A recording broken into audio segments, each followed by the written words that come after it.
TEF, test d'évaluation de français. Je CO 16 028. Épreuve de compréhension orale. Section A. Questions 1 à 4. Vous allez entendre 2 fois 4 hommes se présenter. Voici les dessins de 5 hommes.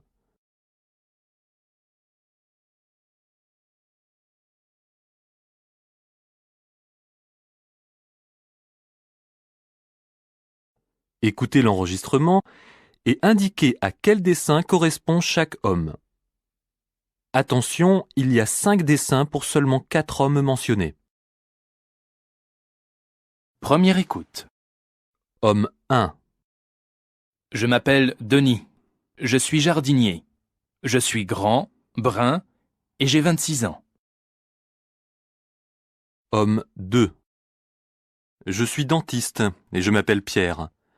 Je ne suis pas très grand et ma femme me dit que je suis beaucoup trop gros. J'ai 55 ans. Homme 3. Je m'appelle Karim. J'ai 34 ans. Je suis grand, mince et j'ai les cheveux châtains. Je suis professeur d'espagnol. Homme 4. Je m'appelle Marco, je suis pianiste. J'ai 45 ans. Je suis de taille moyenne et blond. Enfin, je n'ai plus beaucoup de cheveux.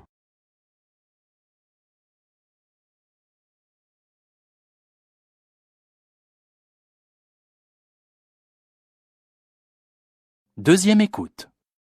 Homme 1. Je m'appelle Denis. Je suis jardinier. Je suis grand, brun et j'ai 26 ans. Homme 2. Je suis dentiste et je m'appelle Pierre. Je ne suis pas très grand et ma femme me dit que je suis beaucoup trop gros. J'ai 55 ans. Homme 3. Je m'appelle Karim. J'ai 34 ans. Je suis grand, mince et j'ai les cheveux châtains. Je suis professeur d'espagnol. Homme 4. Je m'appelle Marco, je suis pianiste. J'ai 45 ans. Je suis de taille moyenne et blond. Enfin, je n'ai plus beaucoup de cheveux.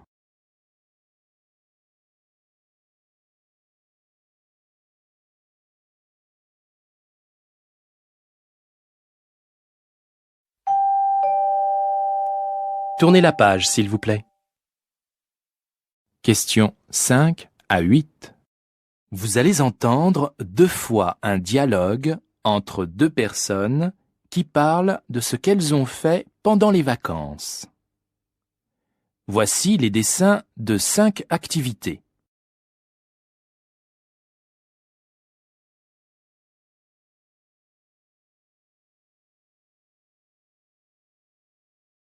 Écoutez l'enregistrement et indiquez à quel dessin correspond chaque activité décrite. Attention, il y a 5 dessins pour seulement 4 activités mentionnées. Première écoute. Alors, ces vacances, ça s'est bien passé? Génial! On n'a pas quitté la ville, mais c'était bien rempli. Qu'est-ce que vous avez fait de beau? Plein de choses. D'abord, on a visité l'exposition Monet. Ah oui, j'en ai entendu parler. Elle était très riche. Plus de 300 toiles. Ensuite, on est allé au théâtre. Et qu'est-ce que vous avez vu? Phèdre, de Racine. Fabuleux! Tous les acteurs jouaient à merveille. Ensuite, on a enfin vu le musée des Arts Premiers. Ah oui, je le connais bien. Vous avez aimé? Oh oui! Surtout les sculptures africaines. Et c'est pas tout. On a assisté à un spectacle éblouissant. Qu'est-ce que c'était? Écoute, c'était un mélange de danse moderne, de mime et d'acrobatie avec une bonne dose d'humour. Inoubliable. Dis donc, je vois que vous n'avez pas perdu votre temps.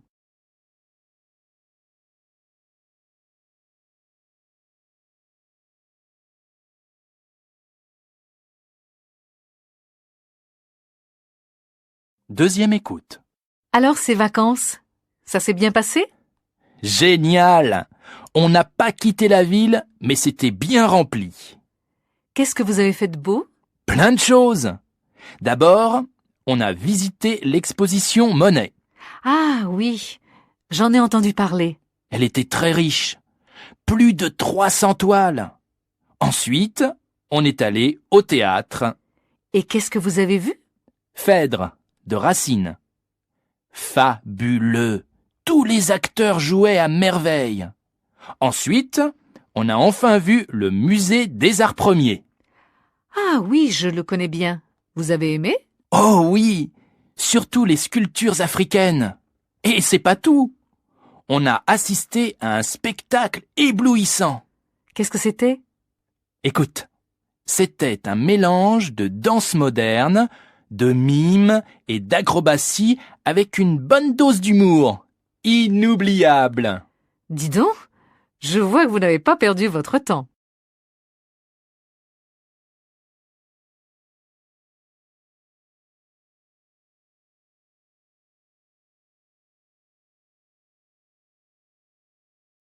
Section B. Questions 9 à 20. Vous allez entendre 6 messages sur répondeur téléphonique. Indiquez pour chaque message s'il a un caractère familial, amical, professionnel ou publicitaire, en cochant A, B, C ou D. Exemple, vous entendez le message suivant. Salut Manu, c'est Anne. Pour le cinéma vendredi soir, on se retrouve comme prévu devant à 20h. Rappelle-moi si tu as un problème. À demain.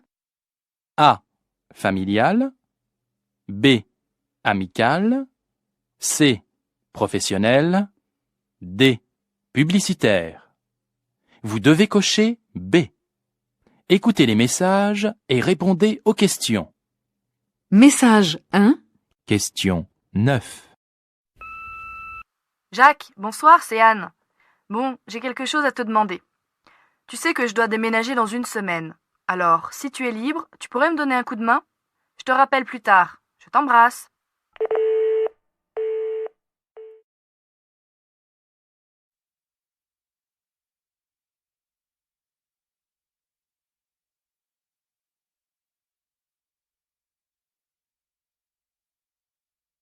Message 2. Question 10. Bonjour, c'est Stéphane, ton voisin du 2e étage. Comme tu le sais, je vais partir en voyage la semaine prochaine. Pourrais-tu prendre mon courrier dans la boîte aux lettres? Merci de me rappeler.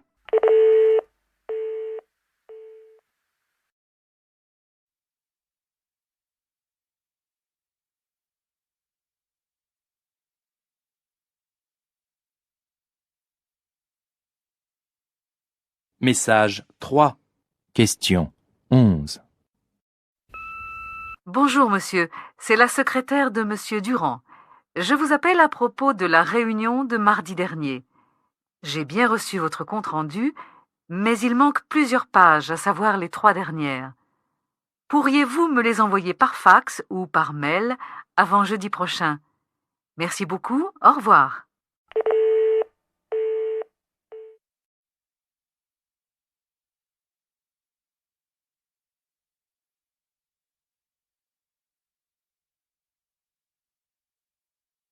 Message 4. Question 12. Bonjour Anne, c'est Sam. On organise une fête pour les 80 ans de Papy le 10 décembre. Tous les cousins viendront. Tu seras là aussi? Rappelle-moi pour me le dire.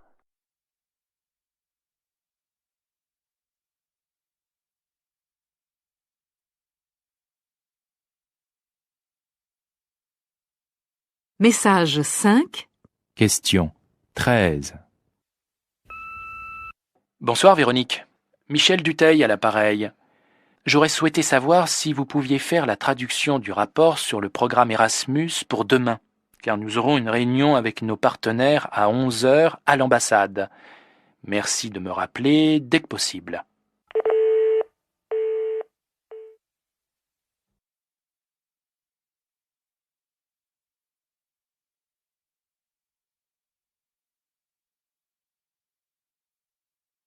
Message 6. Question 14. Bonjour, monsieur Rameau. Vous utilisez nos services pour votre téléphone portable depuis quelques mois déjà. Et le nouveau forfait que nous proposons vous intéressera certainement. Passez nous voir, vous ne le regretterez pas.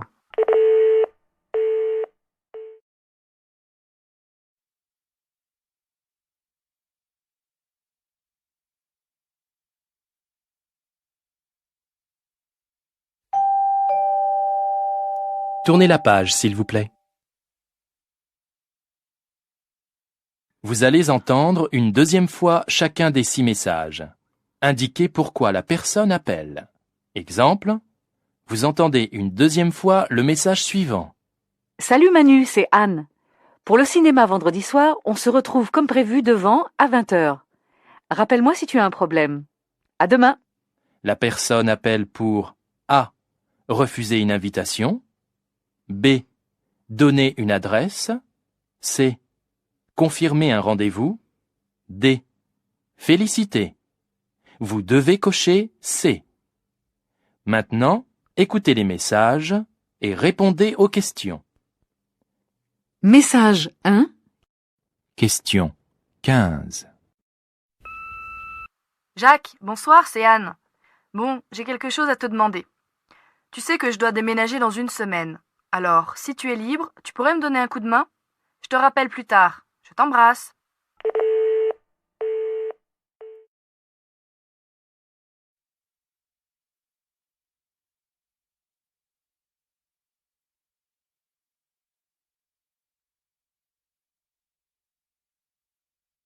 Message 2. Question 16. Bonjour, c'est Stéphane, ton voisin du 2e étage. Comme tu le sais, je vais partir en voyage la semaine prochaine. Pourrais-tu prendre mon courrier dans la boîte aux lettres? Merci de me rappeler.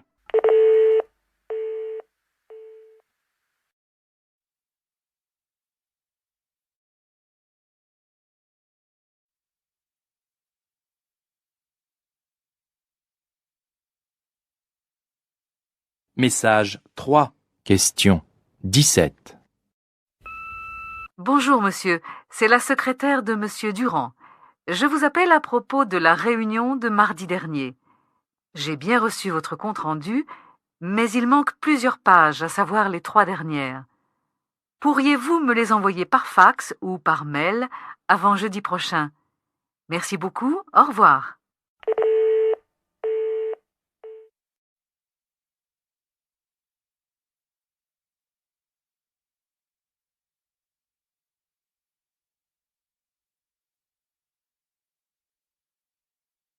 Message 4. Question 18.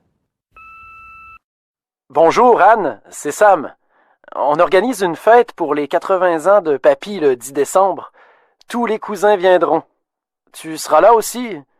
Rappelle-moi pour me le dire.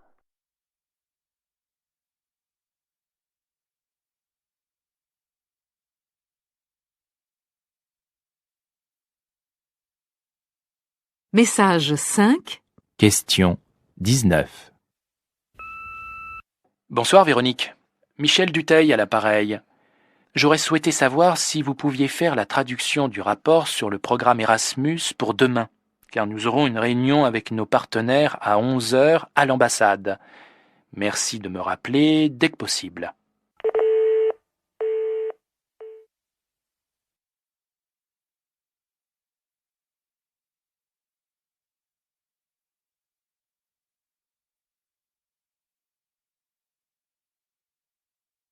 Message 6. Question 20.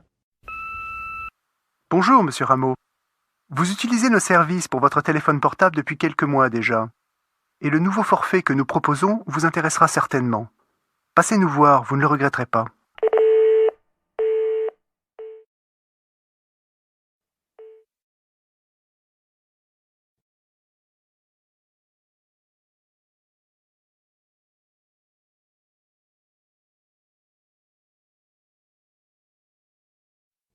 Question 21 à 28. Vous allez entendre 4 messages enregistrés dans un lieu public. Attention, vous n'entendrez chaque message qu'une fois. Lisez les questions correspondant à chaque message. Écoutez le message et répondez aux questions. Message 1, questions 21 et 22. Lisez les questions.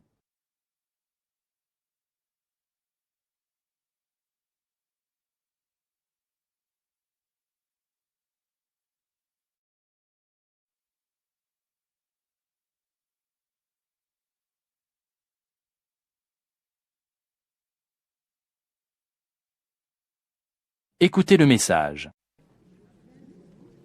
Nous vous informons que la seconde partie de la représentation va commencer.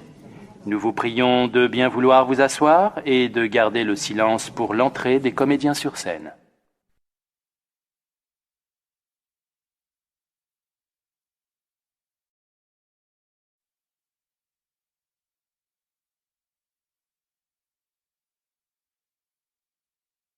Message 2. Questions 23 et 24. Lisez les questions.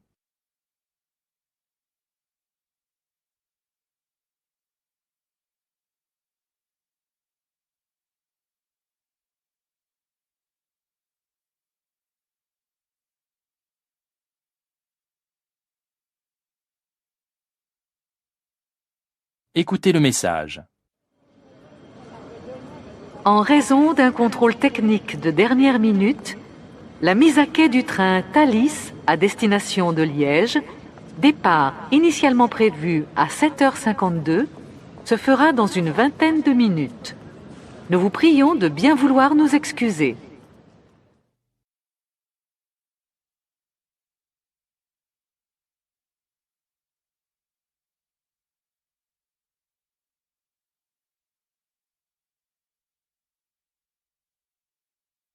Message 3. Questions 25 et 26. Lisez les questions.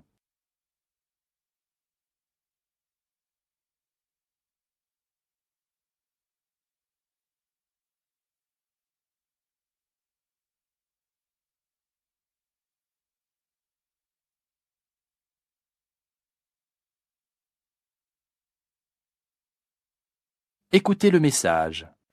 Suite à des travaux d'agrandissement, nous informons notre aimable clientèle que le stand poissonnerie est momentanément fermé. Il réouvrira à la fin du mois. Nous nous excusons pour ce désagrément.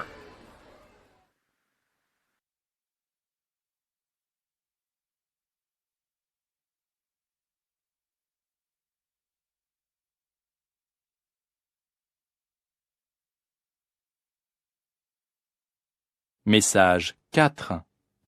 Questions 27 et 28. Lisez les questions.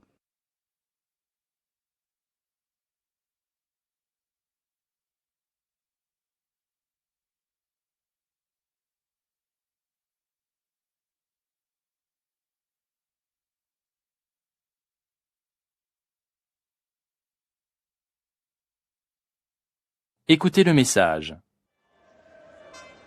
Mesdames, Messieurs, pour le bon déroulement de la sortie, nous vous invitons à ne quitter vos places qu'après la rentrée des joueurs au vestiaire. Les personnes placées en face de la tribune officielle voudront bien sortir par la porte nord. Celles qui sont à gauche de la tribune passeront par la porte ouest. Celles qui sont à droite, par la porte est. D'avance, merci.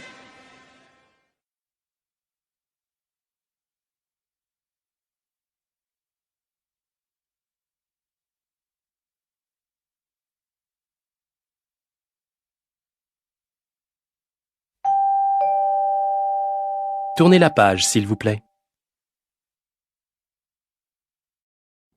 Questions 29 à 34. Vous allez entendre 6 informations courtes extraites d'un journal radiophonique. Attention, vous n'entendrez chaque information qu'une fois. Indiquez la rubrique correspondant à chacune de ces informations. Information 1. Question 29. 15 ans après leur dernier succès, le chanteur du groupe Malika remonte sur scène en solo avec un nouvel album et commence une tournée dans toute l'Europe.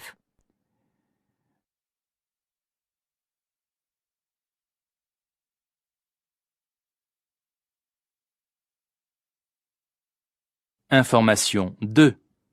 Question 30.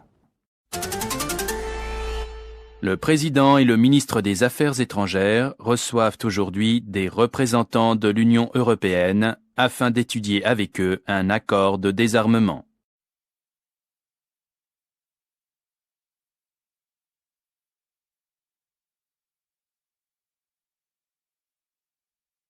Information 3. Question 31. Une étude qui n'est pas de saison, vu les températures polaires qui se sont abattues ces temps-ci sur l'Hexagone. Le bulletin épidémiologique publie aujourd'hui une enquête soulignant qu'en dépit des campagnes de prévention, les Français méconnaissent les dangers des rayons ultraviolets sur l'organisme.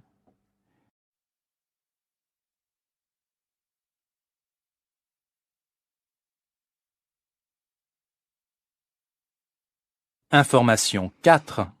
Question 32. Considérant que l'indexation des tarifs du gaz sur ceux du pétrole ne justifie pas la hausse annoncée, la Commission de régulation de l'énergie a rendu un avis négatif concernant cette augmentation en réponse à l'enquête commandée par le Conseil des ministres.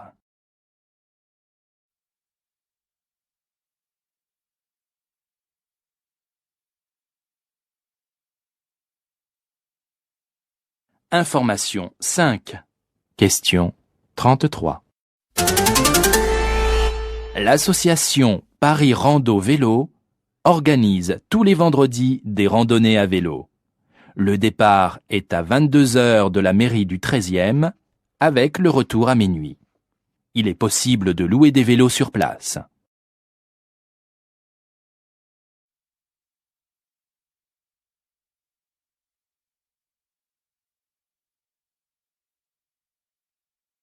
Information 6. Question 34. Le premier opéra africain se joue à Québec en plusieurs langues parlées dans l'Afrique de l'Ouest. Réunissant pas moins de 80 comédiens de 3 générations issus d'une douzaine de pays subsahariens, cette représentation grandiose est une œuvre contemporaine nourrie de tradition.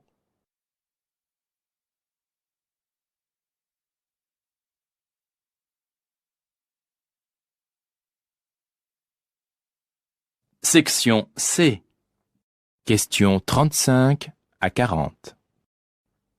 Vous allez entendre 6 personnes répondre à la question suivante. Quel type de relation entretenez-vous avec vos voisins? Indiquez si la personne interrogée A.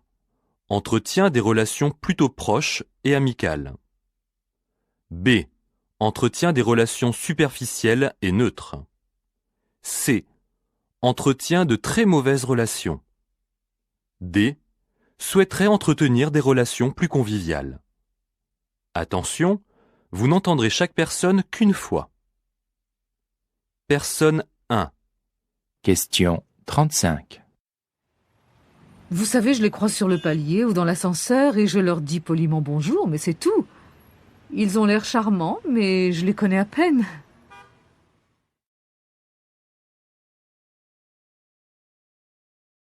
Personne 2. Question 36. Moi, je suis nouveau dans l'immeuble et je viens de la campagne. Mais je trouve vraiment dommage que les gens se connaissent pas mieux et fassent pas davantage de choses ensemble.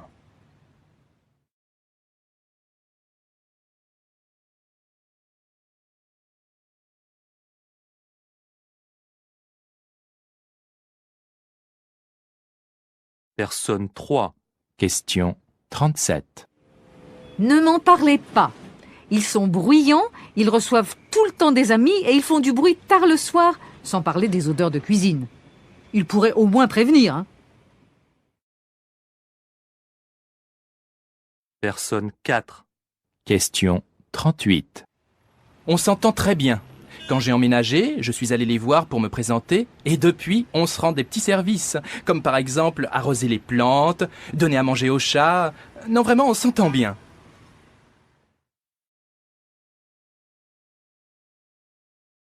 Personne 5. Question 39. Je leur fais entièrement confiance. Je leur ai même donné un double de mes clés au cas où je perdrais les miennes. Ce sont des personnes âgées et quand je peux, je fais leurs courses. Personne 6. Question 40. Mes voisins?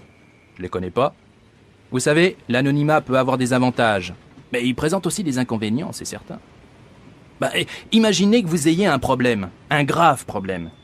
Eh bien, vous ne pouvez compter sur personne. C'est regrettable.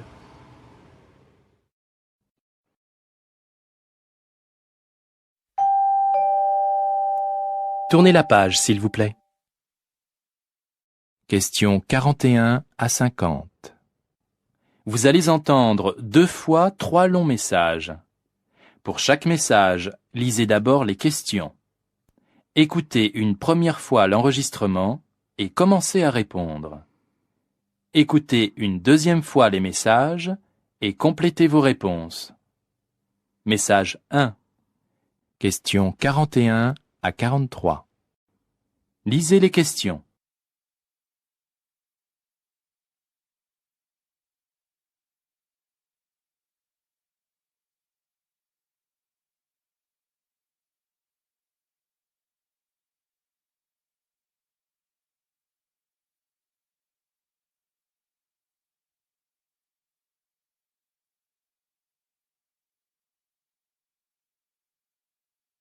Première écoute.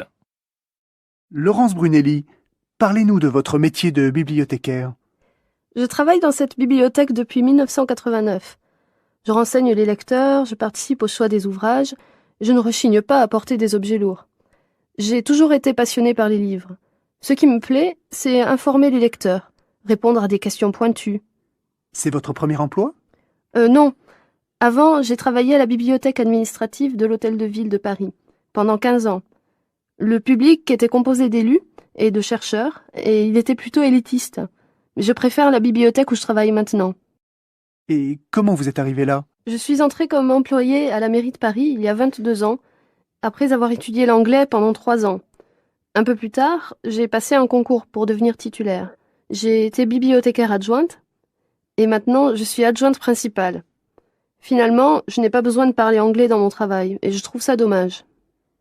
Le salaire est intéressant dans cette profession? Je gagne 1 800 € par mois.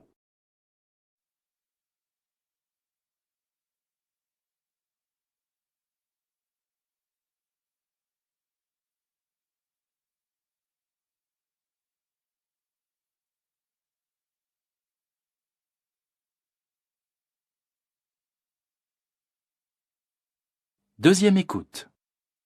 Laurence Brunelli, parlez-nous de votre métier de bibliothécaire. Je travaille dans cette bibliothèque depuis 1989. Je renseigne les lecteurs, je participe au choix des ouvrages, je ne rechigne pas à porter des objets lourds. J'ai toujours été passionnée par les livres. Ce qui me plaît, c'est informer les lecteurs, répondre à des questions pointues. C'est votre premier emploi? Non. Avant, j'ai travaillé à la bibliothèque administrative de l'Hôtel de Ville de Paris, pendant 15 ans. Le public était composé d'élus et de chercheurs, et il était plutôt élitiste. Je préfère la bibliothèque où je travaille maintenant. Et comment vous êtes arrivé là? Je suis entrée comme employée à la mairie de Paris il y a 22 ans, après avoir étudié l'anglais pendant 3 ans. Un peu plus tard, j'ai passé un concours pour devenir titulaire. J'ai été bibliothécaire adjointe, et maintenant je suis adjointe principale. Finalement, je n'ai pas besoin de parler anglais dans mon travail, et je trouve ça dommage. Le salaire est intéressant dans cette profession? Je gagne 1 800 € par mois.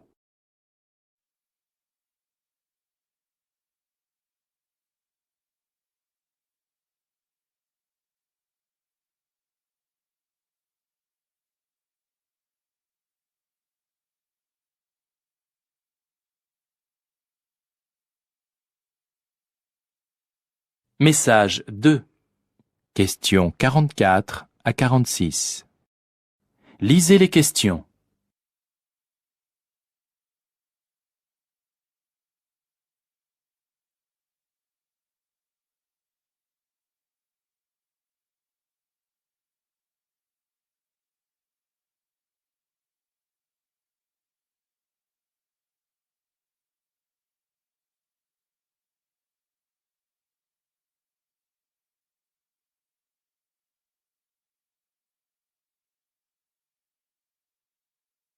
Première écoute.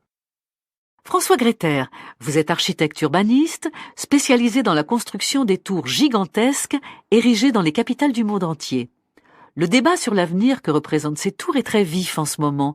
Quelle est votre position ? Je trouve que ce débat tourne à vide. La question ne se pose pas de manière abstraite, mais dans le contexte vivant de la ville. Je refuse de me prononcer pour ou contre les tours. Leur premier avantage vu de l'extérieur est qu'elles marquent un repère dans le paysage. Et de l'intérieur, elles offrent des vues sur la ville. L'avantage foncier est moins évident. Si leur emprise au sol est réduite, elles demandent aussi un certain dégagement. Ceci ferait partie des désavantages ? Difficile d'affirmer que les tours sont forcément une catastrophe environnementale. Tout dépend de leur contenu, bureau ou logement, et de leur conception. Même si leur surface pose des problèmes d'isolation, actuellement, on innove dans le développement durable. Comment expliquez-vous les réticences des gens à y habiter ? Je crois qu'ils se trompent. Ici, on les assimile aux anciens logements sociaux mal construits, mais si l'on interrogeait les habitants actuels des tours de meilleure qualité, on aurait un avis plus positif.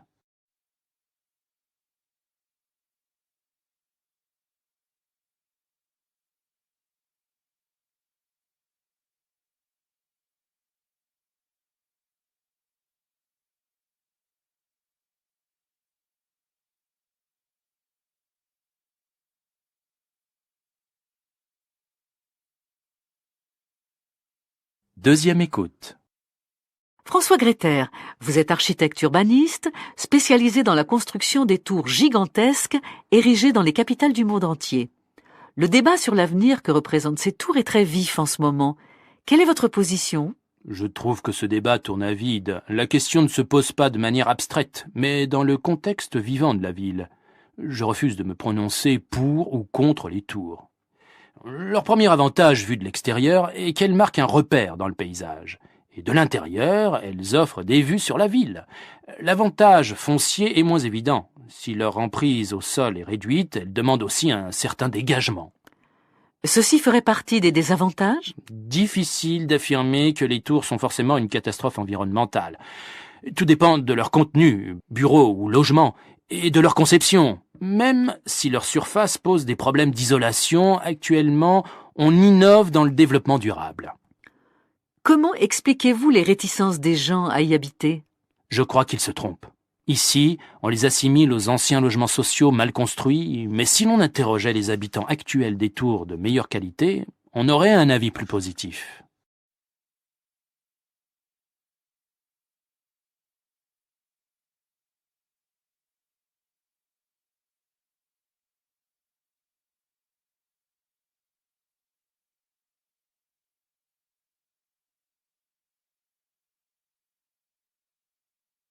Message 3. Questions 47 à 50. Lisez les questions.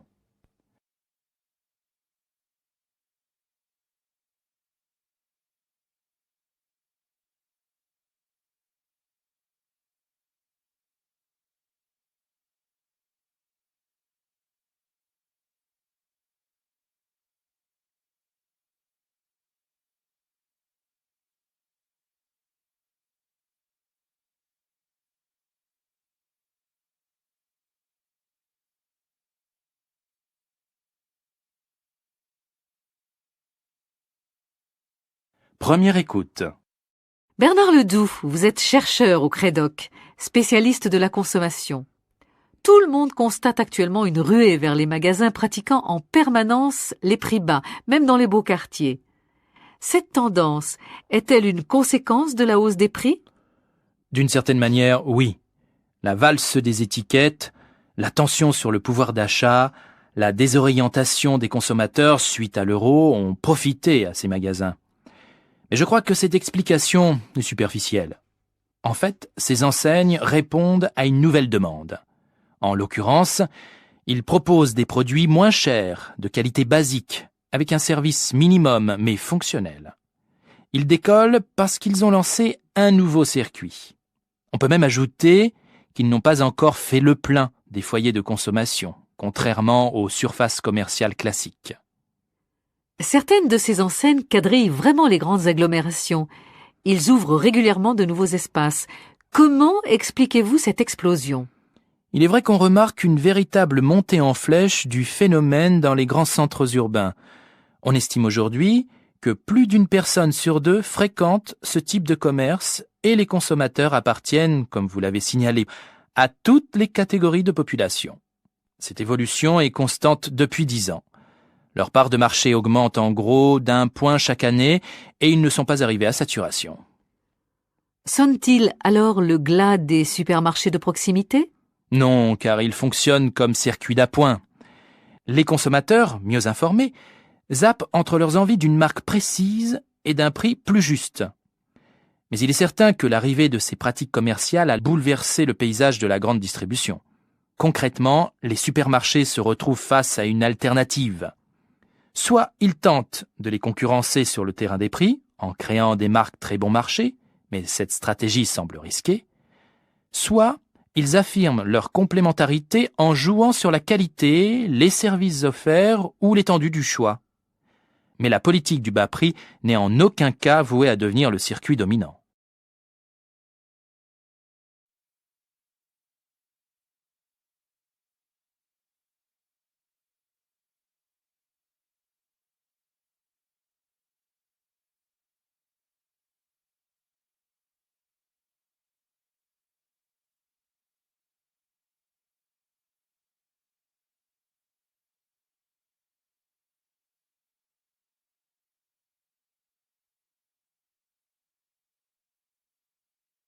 Deuxième écoute.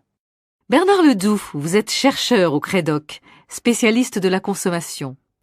Tout le monde constate actuellement une ruée vers les magasins pratiquant en permanence les prix bas, même dans les beaux quartiers. Cette tendance est-elle une conséquence de la hausse des prix? D'une certaine manière, oui. La valse des étiquettes, la tension sur le pouvoir d'achat, la désorientation des consommateurs suite à l'euro ont profité à ces magasins. Mais je crois que cette explication est superficielle. En fait, ces enseignes répondent à une nouvelle demande. En l'occurrence, ils proposent des produits moins chers, de qualité basique, avec un service minimum mais fonctionnel. Ils décollent parce qu'ils ont lancé un nouveau circuit. On peut même ajouter qu'ils n'ont pas encore fait le plein des foyers de consommation, contrairement aux surfaces commerciales classiques. Certaines de ces enseignes quadrillent vraiment les grandes agglomérations. Ils ouvrent régulièrement de nouveaux espaces. Comment expliquez-vous cette explosion? Il est vrai qu'on remarque une véritable montée en flèche du phénomène dans les grands centres urbains. On estime aujourd'hui que plus d'une personne sur deux fréquente ce type de commerce et les consommateurs appartiennent, comme vous l'avez signalé, à toutes les catégories de population. Cette évolution est constante depuis 10 ans.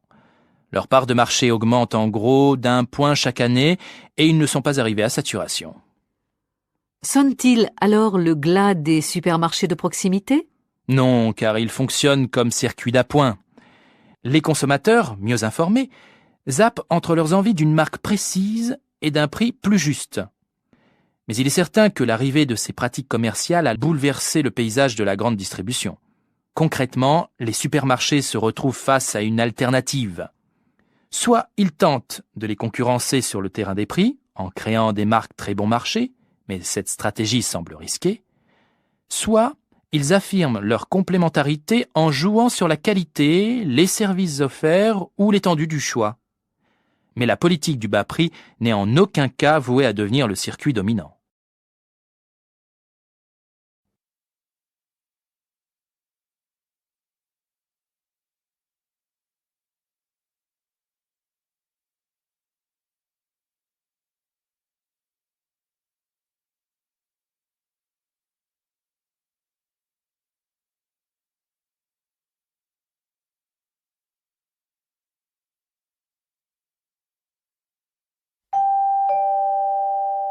Tournez la page, s'il vous plaît.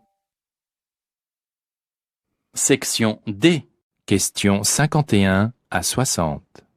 Vous allez entendre 10 phrases très courtes. Attention, vous n'entendrez chaque phrase qu'une fois. Indiquez si la phrase que vous lisez correspond à la phrase que vous entendez.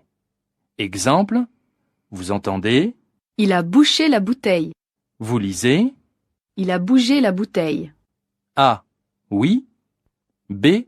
Non. Vous devez cocher B. Question 51. Mon fils a encore cassé son jouet.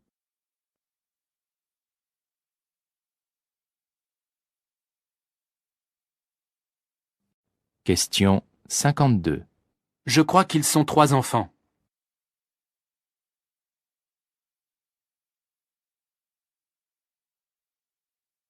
Question 53. Tu la loues?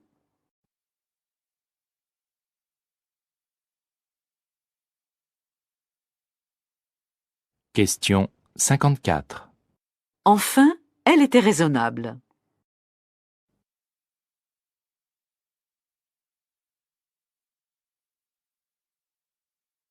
Question 55. Est-ce que vous pouvez faire le plein, s'il vous plaît?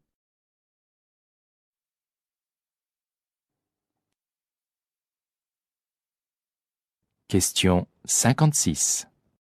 Ils s'endettent sans cesse.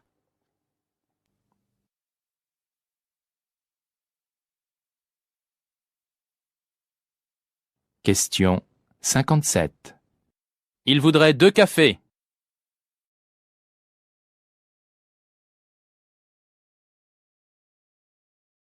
Question 58. Ils sont retenus dans la glace?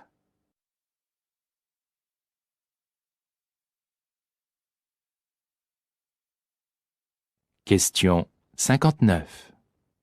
Ils changent souvent d'avis.